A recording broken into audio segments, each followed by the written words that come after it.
ಶತ್ರು ಕಾಟದಿಂದ ವಿಪರೀತವಾಗಿ ಬಳಲುತ್ತಾ ಇರುವವರು ಈ ಒಂದೇ ಒಂದು ತಂತ್ರ ಮಾಡಿ ಅವನು ಎಂತಹ ಶತ್ರುವಾದರೂ ಸಂಪೂರ್ಣವಾಗಿ ನೆಲಕಚ್ಚುತ್ತಾನೆ.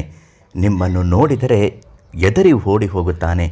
ಅಂತಹ ಒಂದು ತಂತ್ರ ಈ ಒಂದು ವಸ್ತುವನ್ನು ಬಳಸಿ ನೀವು ಮಾಡಿಕೊಳ್ಳಲೇಬೇಕು.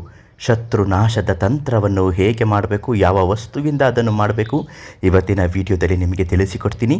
ನಿಮ್ಮ ಯಾವುದೇ ರೀತಿಯ ಸಮಸ್ಯೆಗಳಿದ್ದರೂ ಈ ತಕ್ಷಣ ಪರಿಹಾರಕ್ಕಾಗಿ ಪಂಡಿತ್ ಶ್ರೀ ಮಂಜುನಾಥ ಗುರುಗಳಿಗೆ ಒಂದೇ ಒಂದು ಕರೆ ಮಾಡಿ ಶತ್ರುನಾಶ ನಿವಾರಣಾ ತಂತ್ರ, ವಶೀಕರಣ, ಮಾಟ ಮಂತ್ರ ಯಾವುದೇ ರೀತಿಯ ತೊಂದರೆಗಳಿದ್ದರೂ ಶಾಶ್ವತವಾಗಿ ಪರಿಹಾರ ಮಾಡುತ್ತಾರೆ. ಅದರಲ್ಲಿ ಪ್ರಮುಖವಾಗಿ ಶತ್ರುನಾಶ ತಂತ್ರವನ್ನು ಹೇಗೆ ಮಾಡಬೇಕು ಅಂತ ತಿಳಿಸಿಕೊಡುವ ಮೊದಲು ಸಿದ್ಧಿ ಮಂತ್ರಂ ಯೂಟ್ಯೂಬ್ ಚಾನಲನ್ನು ನೀವಿನ್ನೂ ಸಬ್ಸ್ಕ್ರೈಬ್ ಮಾಡಿಲ್ಲ ಅಂದರೆ ಮೊದಲು ನಮ್ಮ ಚಾನಲನ್ನು ಸಬ್ಸ್ಕ್ರೈಬ್ ಮಾಡಿ.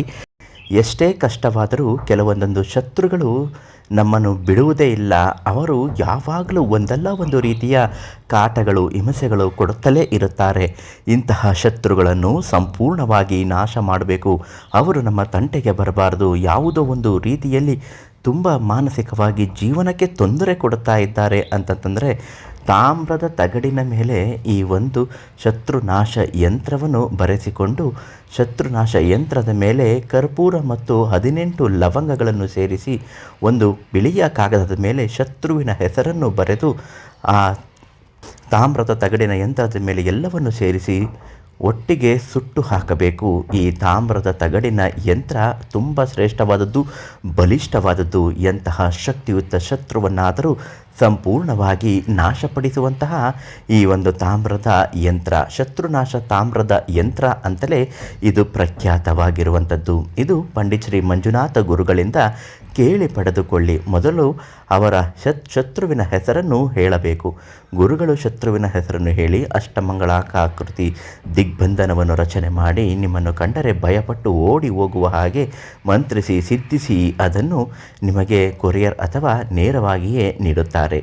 ನೀವು ಆ ಯಂತ್ರವನ್ನು ತೆಗೆದುಕೊಂಡು ಬಂದು ಮನೆಯಲ್ಲಿ ಒಂದು ಮುಷ್ಟಿಯಷ್ಟು ಶತ್ರು ನಿಂತಹ ಮಣ್ಣನ್ನು ತೆಗೆದುಕೊಂಡು ಬಂದು ಅದರ ಮೇಲೆ ತಾಮ್ರದ ತಗಡನ್ನು ಇಟ್ಟು ಅದರ ಮೇಲೆ ಕರ್ಪೂರ, ಪಚ್ಚೆ ಕರ್ಪೂರವನ್ನು ಇಟ್ಟು ಅದರ ಮೇಲ್ಭಾಗದಲ್ಲಿ 18 ಲವಂಗಗಳನ್ನು ಸೇರಿಸಿ ಅದರ ಮೇಲ್ಭಾಗದಲ್ಲಿ ನೀವು ಶತ್ರುವಿನ ಹೆಸರು ಬರೆದತಕ್ಕಂತಹ ಒಂದು ಬಿಳಿಯ ಹಾಳೆ ಎಲ್ಲವನ್ನು ಸೇರಿಸಿ ಭಸ್ಮ ಮಾಡಬೇಕು.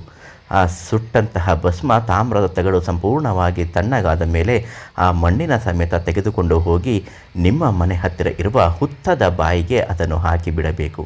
ಶತ್ರುಗಳು ಎಲ್ಲೇ ಇದ್ದರೂ, ಎಂತಹ ಬಲಿಷ್ಠವಾಗಿದ್ದರೂ ನಿಮ್ಮನ್ನು ನೋಡಿದರೆ ಭಯಪಡುತ್ತಾರೆ.